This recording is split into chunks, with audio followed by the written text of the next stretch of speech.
terima kasih. Jadi untuk kasus yang dilaporkan oleh NM sudah memasuki tahap untuk V ditahan, kemudian dari 20 hari menjadi 40 hari, penambahan total 60 hari. Karena apa? Dari penyidik untuk melengkapi berkas yang ada yang akan dikirim ke kejaksaan, itu yang dilakukan oleh penyidik. Setelah 60 hari itu nanti apalagi mungkin kelanjutannya? Ya, yang jelas dari penyidik berusaha untuk melengkapi berkas yang ada. Kemudian sebelum 60 hari tentunya berkas ini sudah dinyatakan lengkap, kemudian sudah dikirim ke kejaksaan. Tapi sampai saat ini sudah berapa persen, Bu?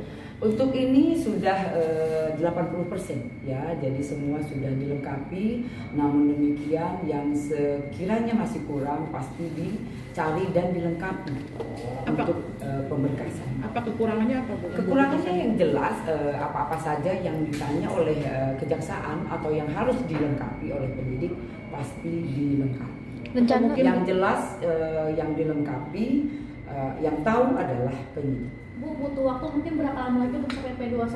Seminggu, 2 minggu? Ya, semoga saja lebih cepat lebih baik karena memang waktu berjalan ya. Sudah 20 hari sudah berjalan, kemudian 40 hari juga sudah kita perpanjang untuk masa penahanan. Ibu, apabila pergantian kuasa hukum dari Fadil, Betul? kenapa sudah diinfokan kepada pihak kepolisian? Betul. Jadi kemarin juga dari keluarga VA sudah datang ke penyidik untuk mengganti ya dari kuasa hukumnya tentunya.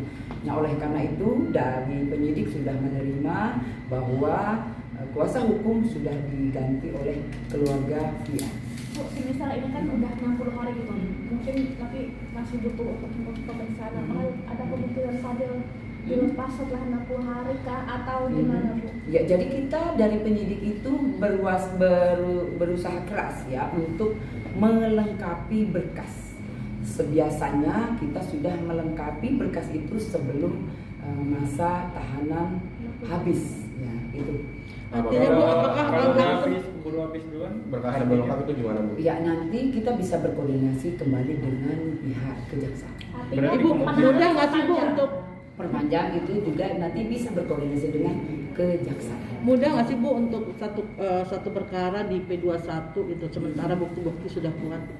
Ya, Di P21 sorry, di SP3. Kalau soal SP3 itu beda cerita ya. Jadi SP3 itu memang melalui tahap-tahap. Yang jelas tahap-tahap itu dari mediasi, kemudian dua belah pihak harus setuju dengan musyawarah mufakat, kemudian melalui RJ. Nah, itu semua harus dilewati tentunya. Nah, karena apa? Karena semua itu sudah dilaporkan. Laporan itu adalah laporan polisi yang sudah tercatat ya. Oleh karena itu jadi harus ada pemberhentian laporan polisi itu yang menjadi SP3. Sejauh ini belum ada keputusan dari pihak kita untuk mencabut kan, Bu ya? Ya, kalau itu kasusnya beda. Ya, kasusnya beda. Kalau yang kemarin yang kasus dilaporkan oleh NM tetap dilanjutkan ya. Oleh karena itu VA masih ditahan dan kita juga melengkapi berkasnya.